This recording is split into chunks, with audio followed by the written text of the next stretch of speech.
அனைவருக்கும் வணக்கம். தோழர் லீலாவதி. இந்த பெயரை உங்களில் எத்தனை பேர் கேள்விப்பட்டிருப்பீர்கள் என்று எனக்கு தெரியாது.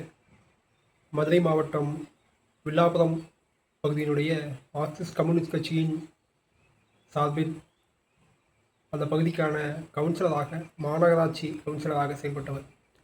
1996 தமிழ்நாட்டில் நடந்த சட்டமன்ற தேர்தலில் திமுக வெற்றி பெற்று, அதற்கு பிறகு 1997 உள்ளாட்சி தேர்தலை நடத்திய போது ஒட்டுமொத்த உள்ளாட்சி இடங்களில் 3இல் 1 பகுதியை பெண்கள் போட்டியிட வாய்ப்பு கொடுத்தது. அந்த அடிப்படையில் மார்க்சிஸ்ட் கம்யூனிஸ்ட் கட்சி அந்த இடத்தில் போட்டியிட்டது. லீலாவதி அவர்கள், அவர்களுடைய கணவர் குப்புசாமி அவர்களும் இந்திய கம்யூனிஸ்ட் கட்சி இருந்து பிரிந்த இந்திய மார்க்சிஸ்ட் கட்சியினுடைய அடிப்படை உறுப்பினர். இன்னும் சொல்லப்போனால் இந்திய மார்க்சிஸ்ட் கம்யூனிஸ்ட் கட்சியினுடைய மிகப்பெரிய மாணவ அமைப்பாக இருக்கிற ஐஃபி, இந்திய ஜனநாயக வாலிப சங்கத்தினுடைய முதல் பெண் உறுப்பினராக லீலாவதி அவர்களை அவருடைய கணவர் அந்த அமைப்பிலே சேர்ந்து செயல்பட உதவியாக இருந்தார். மிகப்பெரிய அளவிலே மக்களுடைய நம்பிக்கையை பெற்றதாக அந்த பகுதியில் இருந்தார். அந்த பகுதியில் நடைபெறுகிற அந்த காலகட்டத்தில் ரேஷன் கடை பொருட்கள் விநியோகத்தின் பெரும் முறைகேடும், ரேஷன் கடைக்குள்ள ரவுடிகள் புகுந்து அந்த பொருட்களை எடுத்து சென்று வெளியே விற்பதும், அந்த பகுதியிலே தண்ணீர் தட்டுப்பாடும் பெருமளவு இருந்தது. அன்றைக்கு குழாய்கள் மூலம் தண்ணீர் விநியோகம் செய்கிற நடைமுறை இல்லை. இன்றைக்கு மாநகராட்சி லாரிகள் மூலமாகத்தான் தண்ணீர் விநியோகத்தை செய்து கொண்டிருந்தது. அந்த சமயத்தில் மாநகராட்சி சார்பில் அனுப்பப்படும் தண்ணீர் லாரிகளை திமுக ரவுடிகள் வழிமறித்து அந்த தண்ணீரை மக்களுக்கு குடம் ஒன்றுக்கு 2 ரூபாய் கொடுத்தால்தான் மக்களுக்கு கொடுப்போம் என்று விநியோகித்துக் கொண்டிருந்த அந்த காலகட்டத்தில் அதையெல்லாம் எதிர்த்து கேள்வி கேட்டார். இதற்காக திமுகவினுடைய கவுன்சிலராக இருந்த முத்துராமலிங்கம் அவர்களுடைய தம்பியினுடைய மனைவி லீலாவதி அவர்களை எதிர்த்து போட்டியிட்டார். அவர்களை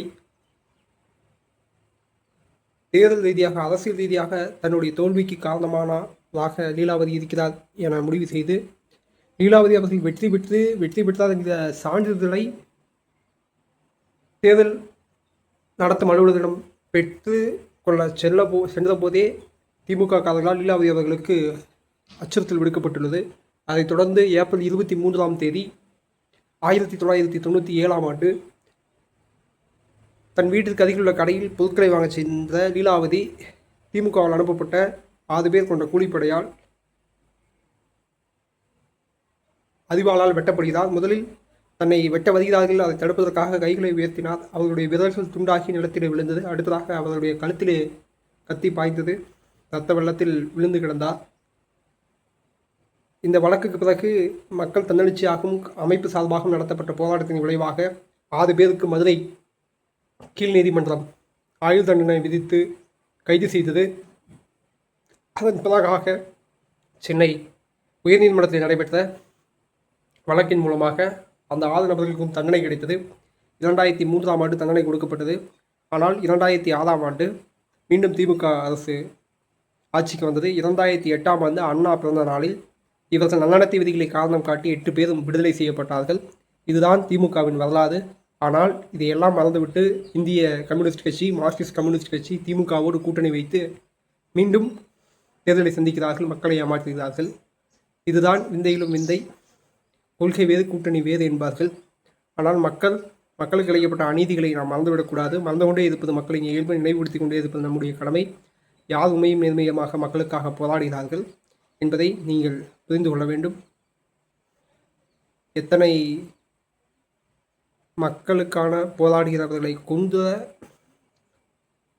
அரசியல்வாதிகள் நம்மிடத்திலே ஓட்டு கேட்டு வருகிறார்கள். அவர்களுடைய எப்பேற்பட்ட வரலாற்று பின்னணி கொண்டவர்கள், குற்ற பின்னணி கொண்டவர்கள், எப்படிப்பட்ட மனம் படைத்தவர்கள் என்பதை அறிவார்ந்த தமிழ் சமூகத்தின் மக்கள் புரிந்து கொள்ள வேண்டும். நமக்கு கடந்த கால காயமோ எதிர்கால கனவோ இல்லை என்பதால் நாம் மீண்டும் தவறான முடிவை எடுத்துக்கொண்டிருக்கிறோம். இதுதான் திமுகவின் வரலாறு என்பதை நீங்கள் புரிந்து கொள்ள வேண்டும். நன்றி, வணக்கம். மற்றொரு காலையில் சந்திக்கலாம்.